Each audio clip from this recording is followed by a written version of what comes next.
Welcome to Beyond the Shelf. I'm Jenny. And I'm Dawn. Thanks for joining us today. Today we are going to talk about one of Dawn's favorite genres of books. And what is that, Dawn? That is graphic novels. I feel like graphic novels kind of get a bad rap from people. People usually think of like comic books, or they think of just like these super easy, it's just full of pictures and they're just goofy stories or like superheroes or something like that. Mm-hmm. That is not what graphic novels are. Also, they think that it is a graphic thing, like sexually graphic or violent or something like or that. Language graphic. Not always. Mm-hmm. I will say, because graphic novels, I feel like we've discussed them before, but today I want to go a little more in depth. So they can be for any age group, for early readers all the way through adults, anybody. And so just like a regular book, the content can reflect that maturity level. Mm-hmm. So I personally am not a huge fan of graphic novels, but I have read 6 of them in my lifetime. What about you, Dawn? How many have you read? I have no idea. So many. 600 or more, probably. I don't know about that many, but I've definitely read quite a few. I brought a few with me today, and I also made some notes of some other ones that are some of my favorites or favorite authors' graphic novel lists, I guess. So overall, is graphic novels for people especially that are, would you say, are visual? Because that's what draws them to it? I would say so. I know some folks who feel like there's too much going on when they try to read a graphic novel, if they're trying to read the dialogue and also look at the pictures, and it just feels like a lot, which it can, just like any book. Like, you can take your time going through it, though. So, well, I'm sure there's probably fine little details in each of the little panels. Yeah. And I know that the people that do them are very talented, the artists and stuff, but it's not my preference to read a graphic novel. But I did read one recently, actually, just this month. I gave it 5 stars. It's called A First Time for Everything by Dan Santat. Yes. And I really, really enjoyed that. It was like a memoir graphic novel. Yeah. And I thought it was really well done. And it had enough words in it that kept me interested. I'm not going to enjoy just looking at pictures with 4 words on a page. It needs to have more words for me personally. So I thought that one was really good. Dan Santat is typically known for children's picture books, like illustrations in picture books. And he jumped from that to doing like that one. I'm sorry, was it called A First Time? A First Time for Everything. Right. You said it's like a memoir. So a graphic memoir is a genre of graphic novel. Okay. So it's not unheard of. There's actually another one that I think won an award recently called Macksey by Pedro Martin. And it's his story about trying to compromise or understand his own identity as a Mexican American. And that one's a middle grade graphic memoir. I'm not sure. A First Time for Everything might be considered middle grade also. I think it is. If I remember correctly, he was in junior high, and it was like a trip to Paris, actually all over Europe that he went on. So it was good. I enjoyed it, surprisingly. But I gave it a shot, and I liked it. Have you had any graphic novels that you've read and you're like, absolutely, this was not worth my time? Yes, for sure. 2, for sure. Dead Boy Detectives. So I started watching the Netflix show. We talked about that a couple episodes ago. Sure. And so I thought, well, I'll read this graphic novel. And it's based on characters by Neil Gaiman's book, Sandman. Yeah, it was not for me at all. I didn't enjoy it, not even a little bit. So I will not continue on with Dead Boy Detectives graphic novels. If season 2 comes out on Netflix, I may watch that, but I'm not going to continue reading that. And then because I'm doing this challenge, and one of the books I was going to read is called Dune. Obviously, Dune is everywhere right now because they just came out with another movie and everything. I did not enjoy it as a graphic novel. I don't know if I would enjoy it more as a book. But it was, I gave it like 2.5 stars. Oh, man. All right.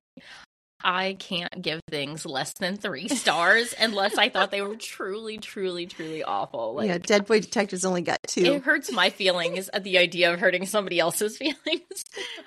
And that's fair. And sometimes I do feel bad, but sometimes things are just not very good. And that author kind of needs to know so they can step up or step down. Bow out. Yeah, one or the other. Sure.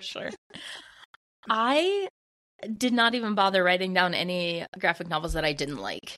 Because there weren't any. Usually if I encounter one, I like it for some reason or another. I think for me, getting the like pictures with it to go with the story enhances the story in a lot of ways.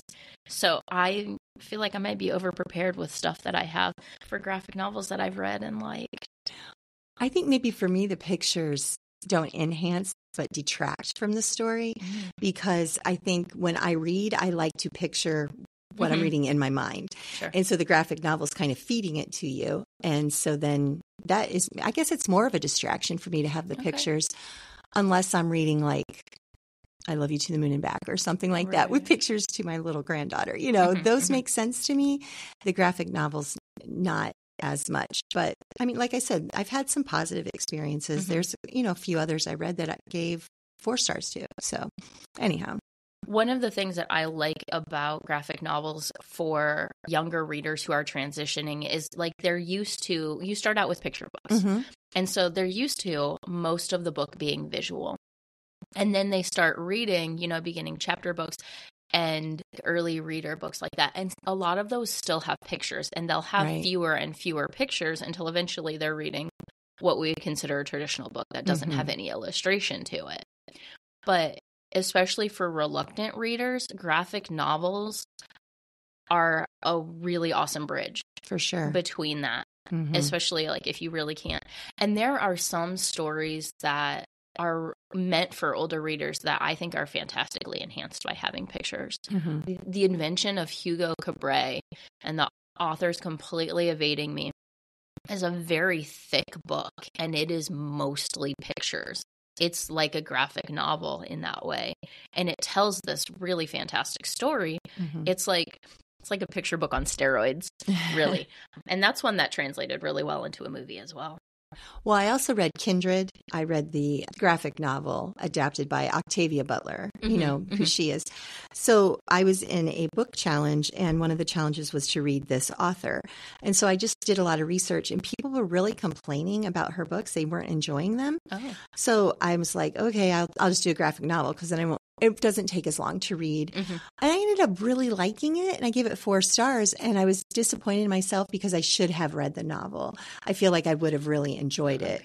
But at least it let me know that. So the graphic novel, gave me that opportunity to know that I really would enjoy her. As a matter of fact, I ended up reading another one of her books, Bluest Eye, which I didn't like as much as Kindred. But I still am happy that I read her, and I'm just a little surprised at how many people didn't enjoy her, but I liked it. Kindred was also a traveling in time book.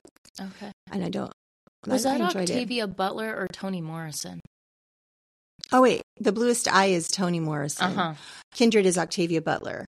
But there was another one of hers I read. I'm sorry. Thanks for clarifying that. I can't remember what it was. But the Bluest Eye was definitely Toni Morrison for sure. And then I read Supernatural Origins. Have you read that one? I haven't. So it's a graphic novel, and it starts off with when the boys are little. The boys I'm talking about are the boys from Supernatural, which if you've ever listened to our podcast, you may have heard of one thing or two about them. But Supernatural Origins is a graphic novel by Peter Johnson. I really liked it. I gave it 4 stars. So I think you would like it too. You should read it for sure. I'll just add that to like my list of a jillion your other mile-long things that TBR. I need to read. Exactly. Yep. So some of my favorite graphic novels, one series that I'm reading right now is called Lore Olympus by Rachel Smythe. So this one is interesting. It's a retelling of Hades and Persephone from Greek myth. There, I think, are currently 6 volumes, but it started as a webtoon. So Webtoons is this website where a lot of cartoonists like start, and sometimes they just have each publishes just like a one-off, and then other times they do like a whole story. So the Lore Olympus originally started as a webtoon, and then they started publishing it in volumes as a graphic novel. A lot of the illustrators or cartoonists kind of start out that way with like publishing something online, and then it gains enough momentum that they can have like a physical book that would be popular enough. Lore Olympus is interesting because there's not a lot of coloration to it. Depending on what kind of group the gods or demigods or whoever belong to, they're different colors. Persephone is always pink. Mm-hmm. And then there are some who are always yellow, and there are some who are always blue or green. And it kind of like helps me at least differentiate like which characters, because in Greek mythology, there are like dozens of gods. And so it's like, wait, is that Apollo or Artemis? I don't remember now. Or Octavia Butler or Toni Morrison. Exactly. Apparently I can't tell them apart either. A graphic novel that I read recently actually is from a local author, Misty Wilson, and I believe it's her husband is David Wilson, and they're from like Stowe or Hudson. Okay. And they published a graphic novel called Play Like a Girl. Mm-hmm. I thought this was such a great story. It's a story of this young girl. She's like, it's the summer between, I want to say like 8th grade and freshman year, or 7th and 8th grade or something like that. And this is based on like Misty's actual experience. She decides she wants to play football, which is usually a boy-dominated sport. And she gets one of her friends to do it with her, but her friend ends up kind of dropping out. And it's really this whole thing about how she's determined to just try to do something different and prove to herself, basically, that she can do it. Funny, when I actually went to the Buckeye Book Fair and I got to meet her, and I said, I was really impressed by your bravery at that age. And she goes, I'm not that brave anymore. But it's such a neat story. One of the reasons I like it so much is because like it's a real life story, but there's still like a moral or a lesson or a thing to like gain from it. So I do have a question about graphic novels. Have they been around for like ever? They have been around for a very long time. It's actually disputed about who is the first graphic novelist.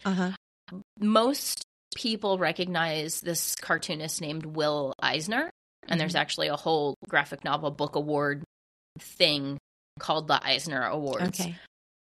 I don't remember what year. Some people say, there are other graphic novels that have been around, because his first one is from like the 60s or 70s, but some people will say graphic novels have been around long before 1970. So what is the difference between a graphic novel, comic book, and manga? Okay.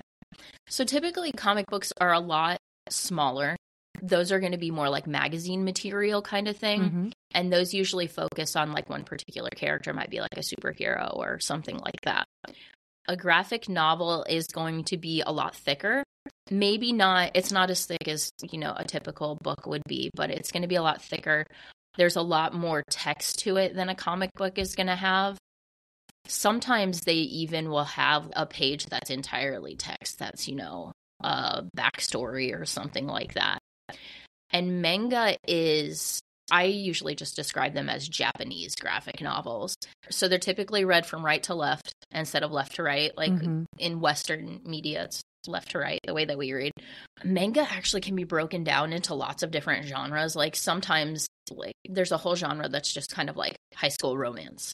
And then there's like a whole genre that's like sports, and a whole one that's like superheroes or different things like that. And there's names for them. I can't think of them right now. But manga, the whole world of manga is really interesting because those will start out, and if they get popular enough, they'll make an anime based on it. Oh, that tracks. And sometimes even before there's a manga, there is what they call a light novel, which is like an installment sort of series, kind of like the webtoons thing, but it's shorter stories that are published in magazines, and typically those like have some kind of theme, high school romance or something along those lines. Well, I thought of another graphic novel, probably the very first one I ever read, and I kind of forgot about it, is Mouse, Maus, by Art Spiegelman, and I really liked those. I liked the story, which is interesting because he makes this graphic novel. It takes place during World War II, and the characters are mice, which I hate mice. And but I like this graphic novel. You are avidly anti-rodent. Oh, all rodents. Yes. They're anyhow. I really, really liked it. I was able to look past I didn't really look at the pictures. I had to avoid the pictures because they were mice. But the story itself was really good. And I'm glad that I read that because it's about the Holocaust and everything. So it was, and I think it was a really good way especially for children, to be introduced to like World War II and the Holocaust and all of that in a way that maybe they could understand it a little better. But I do mean older children. It would not be. I would definitely say that's maybe 8th grade at the youngest. Yeah. It would not be like I was going to say, it would not be for like a 10 or 11-year-old. Right. Yeah. But they were good. I read both of them, Mouse 1 and 2. Well, I'm glad that you shared that, though. Some other graphic novels that I liked, one of them I have right here, which obviously listeners can't see. Let's look at it. It's called The Boy, the Mole, the Fox, and the Horse. And this is by Charlie, I think it's Macksey. So the whole thing, font-wise, is into handwriting. And so it'd be super great. Well, yeah, it is. It's Macksey. So one of the things I like about graphic novels is that the art style between them can vary so greatly because you have different illustrators and different cartoonists. And in some graphic novels, you have multiple cartoonists. And then you have one person who all they do is pencil drawing part and another person who does a pen drawing part. And then somebody else inks it. So you have this whole like creative team. So each graphic novel and each story is like unique, not just in the story, but in the like visual of it. So this particular one, The Boy, the Mole, the Fox, and the Horse, is this fantastic story about this boy who's just kind of traveling or just walking through the country, and he makes friends with these different animals. And it's just lovely because they like support and encourage each other. And it's like gentle and deep. And I just think it's such a great story. We actually recently had one of the like 7th grade English teachers who had her class read this book at the end of last year. And I just thought it was so great that she picked this book for her class. It can be difficult to read because the font is handwritten. And it's not like Lucida handwriting that you're used to in Microsoft Word. It's a very like calligraphy pen, like thick ink letters. The illustrations aren't complicated. The coloring's not complicated. But I think that adds to like the charm of the story and the whole like atmosphere that you get from this graphic novel. So do you know if there's any way to read this book with a regular typed font? I'm not sure. I would imagine if it is maybe on Libby that you could probably change some of the font to it. There's another version of this. It's another edition that is, I think they call it an animated edition. And so there's a lot more illustration to it. And I think I don't know that the font is different in that one. Because as I'm looking at that and I think of people that are dyslexic, that this font would mess their minds up so badly. It's thick in odd places. Because it is like a handwriting, and some people can have not great handwriting, it can be difficult to read. Yeah. So, and honestly, that's why I was like, I think the author's last name is Macksey, because I was trying to like see, and it's Mackesy. Yeah. So anyhow, I went on Libby just while we were talking here, and I borrowed it. So I'm going to open it right now and tell you. Fantastic real-time results. Yeah, it's absolutely follows exactly what the hard book is as far font wise. Okay. But they also have it, which to me as a graphic novel doesn't make sense. They also have it as an audiobook. So that is a recent thing where they have been taking graphic novels and making them audiobooks, which feels very weird. Yeah. Like how do you take something with pictures and make it into an audiobook? I think one of the things that they do, because when they do it, they've done it well, is instead of having one person reading the story, they have a cast. Okay. And I think that helps and like adds to it. I think so. And sometimes in stories like this, they might have one person who's the narrator who might kind of describe a setting or describe a thing. And then you can have the cast of characters reading or speaking the dialogue. Yeah, I've seen this book go out a lot and I was curious about it. I might read it. It will take 30 minutes maybe to read. It's not that long. So as I'm looking at it on my phone, I feel like the font I don't think I could read it on my phone. I think it's just, it's almost too blurry is not the right word, but it kind of all smushes together. But as a book itself, it is really cool. The illustrations are very like kind of sketch style with a little bit of like watercolor. Yeah. Which, like I said, adds to the charm of the book for me. And apparently there's a song. There is. And what they call the animated version of it has like that song more in depth in it too. So that one has been popular in recent years and I think is really unique. And the other ones that I grabbed here, I feel like they're all very different art styles, but these are all ones that I like. And this is a thing I like about graphic novels is the art styles can be so different. So this other one that I have here is called Bloodlust and Bonnets by Emily McGovern. So she does online cartoons as well. I started following her because she did like a Hogwarts Harry Potter kind of based one about like, you know, this just random Hogwarts student named Emily, I think based off of herself. And it's so funny. So, of course, you know, when you have a following on social media, you can be like, hey, I made a book. And this book is about Lord Byron, and I forget who else the other characters are because it's been a minute. But it's set in like Regency England, and it's very funny in that a lot of the jokes are kind of almost modern for it being Regency. But this one is different from The Boy and the Mole because you get a lot more like background artwork to it. Like you can see this whole library behind them. And this one just really made me laugh a lot. I would put this one as definitely like high school or older as far as audience for it. So the webcomic that Emily McGovern does is called My Life as a Background Slytherin. And so she's just like, you know, random Slytherin student at Hogwarts. And I've been sorted into Slytherin house. And so I was like, oh, hey, that's relatable. Really? You're a Slytherin? Yeah. Interesting. Can you believe it? I always get Ravenclaw. Nerd. It's because you read so much. I guess. Then the third one that I brought here is called The Dam Keeper, and this is by Robert Kondo. I'm going to pronounce the other author's name as, it's spelled dice, but the last name is Tsusumi, Tsusumi, so I'm going to assume that their first name is not pronounced dice. But this one is a trilogy, actually. There's a 3-part series to this, but it's this whole saga about the main character is this little pig, and he's like trying to protect his town from like the haunted woods outside of their village. And so like the entrance into their village is like a dam. And so it's called The Dam Keeper.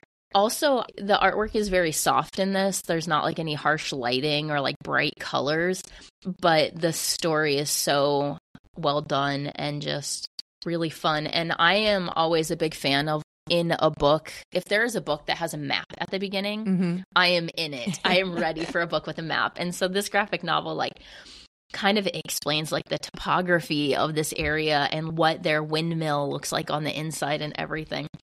And it's really fun. And, you know, so this little pig goes on this journey and learns things about the outside world and has to overcome his fears. And this is one thing that I really like about graphic novels is how they show like animation. So there's this windmill and the like, it looks like a propeller. That sounds good to me. So like the fan part starts to turn and it says like fudoosh for the sound of it. That's what it says right there. And like the text even has motion to it. I love how it. And like, I would skip that. You wouldn't. I would not stop and read the fudoosh. Nope. You'd be like, oh, the fan is moving. Okay, great. And move on. I think in some graphic novels, like they do make you slow down and actually like get into the story and really get into the world that they're made in. I mean, this one even has like a prologue before you even get into the story where like that fan blade turning and stuff was.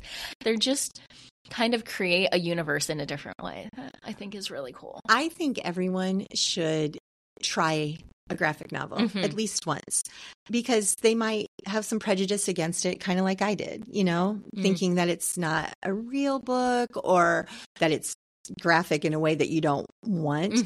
And I highly recommend everybody should try try at least once, and they could, because like you just talked about 3 different varieties. Yeah, these are just very 3 different varieties. Yeah, absolutely. And there's probably something that somebody would get engaged and enjoy. So I highly recommend everyone try at least one. Yeah, one of my favorite things in recent years is that a lot of classic novels are being turned into graphic novels or manga. Yeah. I think I've talked about before the manga classics, and this is like Les Miserables and Pride and Prejudice and The Count of Monte Cristo. A lot of William Shakespeare. And Frankenstein turned into graphic novels and manga. And I think that takes something that we typically think is like very academic and makes it much more approachable. Sure. I agree with that for sure. I think they're pretty awesome. So I had briefly mentioned the Eisner Awards a few minutes ago, and I have a list of a few that I think people might recognize, or working in the library you might recognize. So this is like the big awards for graphic novels, and the Eisner Awards are usually, I think they're tied into the San Diego Comic-Con, which is like the big Comic-Con every year. So the awards that they have will be like by age group, they'll be by genres, they'll also be like, this was the best inking that we saw in any graphic novel that was nominated this year, or this was the best line work, or what have you. Genres that we might recognize would be like the best memoir. And so the best memoir from 2022. So the 2023 award, like winners, will be announced this year for all of the graphic novels that came out last year. So that makes sense to me. Yeah, that's how I've never understood how they do the Academy Awards in February. I mean, it's only been 2 months of movies, but yeah. So the 2022 best memoir was called Run by John Lewis and a series of other authors, because it's based on John Lewis's life as an activist and politician. You might be familiar with the March series. There were 3 books in that series that were about John Lewis's activism with the civil rights movement. I just assumed it was somebody running. Well, now you know. Now I do. One of the things that I had just mentioned is adapting from another medium, so doing the classics as graphic novels. So the 2022 best adaptation from another medium was George Orwell's 1984. Which I have read, but not as a graphic novel. Obviously, Orwell did not do this, so it was adapted by Fido Nesti. And then the best webcomic from 2022 was Lore Olympus, which I had mentioned. One that people might be familiar with, at least in Northeast Ohio, from 2021, the best reality-based work was Kent State for Found Dead by Durf Backdurf, I guess is what the author put their name as. So that's the one that's about the shooting that happened at Kent State. Was that in 71 or 72, something like that, yeah. So again, that's like taking a historical event and then putting it in a relatable medium, which is, I think, one of the advantages of graphic novels. You've probably seen this book checked out so many times. I'm familiar with it because we have this graphic novels by Raina Telgemeier in, I think, both children and young adult. The best publication for kids from 2020 was a book called Guts, but she also has Smile, Sisters, Drama, like there's a whole bunch. And then there's, similar to that art style, are some other graphic novels that have been super popular with middle grade students. So those are just a few titles people might be familiar with or at least try out. Yeah, absolutely. That's won cool. Eisner Awards, so they would be the best of their particular group. Yeah, so this was a very informative podcast about graphic novels, and hopefully people will listen to that, and if they have, like I said, if they have the perception that I have, that'll change their minds and maybe give them a try. We've always talked about anybody can read YA, and by anybody, we mean anybody young adult, up through adult. Right. I don't mean don't give a YA book to a 4-year-old, but they probably won't be interested in it or understand what's going on in it anyway. Anyhow, but I think that graphic novels, and they've become wildly popular. Especially in recent years. And I think it's kind of cool. So it's good to keep up with that sort of thing. So thank you, Dawn, for having us do graphic novels today. Yeah. So what do we have coming up in September here at the library? Well, book club is back again. Yes. So on the 12th, Thursday at 10 a.m. and 6:30 p.m., book club is going to be discussing Everything Sad is Untrue by Daniel Nayeri. That's a young adult book. I just finished it this week. That is semi-autobiographical for that author. Yeah, apparently it's a mixture of nonfiction and fiction, but it was good. I liked it. And then Storytime registration begins Monday, September 16th, because we've had a little bit of a hiatus with Storytime. So it's coming back in September. So the fall sessions will then start on Monday, September 30th, and that will run through the week of November 11th. And we're almost up to Thanksgiving by then. That's crazy. Anyhow, Teen Book Box registration also starts on Monday, September 16th, and then they'll pick them up the following week. It'll be probably like the first week of October. Okay. Yeah. I have to have a little bit of time to actually pick the books, like when I have 14 kids register, and then I have to choose 28 titles for different kids. So it takes a little time to put together. Everybody has been asking. So Friends of the Library book sale, the fall book sale, starts on Thursday, September 19th, runs through the 21st. And then that is during regular library hours, but we always close the book sale about an hour before the library closes. And then we'll have our last chance book sale the following week. We've had so many people asking when the book sale is. So now you know. Yeah. Well, they'll still ask a week later. That's how it goes. Our fall plant exchange will be Saturday, September 21st, and that will be from 10:30 to noon. That's been very popular through every year. I think, do they do it in the spring too, right? Yes. So spring and then fall. Yep. Bring your plants, grab some plants. Some bulbs, what have you. Yeah. Bulbs, seeds. Nope. Seeds are different than plants. Seeds become plants. They're science. You're welcome. As always, you can check out the calendar on the library website for more information about any of the events, for registration. And of course, you can call us or come into the library and visit us, and we'll tell you more about what's going on and answer all your questions. And if you have any suggestions of what you'd like us to cover on the podcast, always feel free to talk to Dawn or I, or email the library or call and let us know. Thanks for joining. See you at the library soon.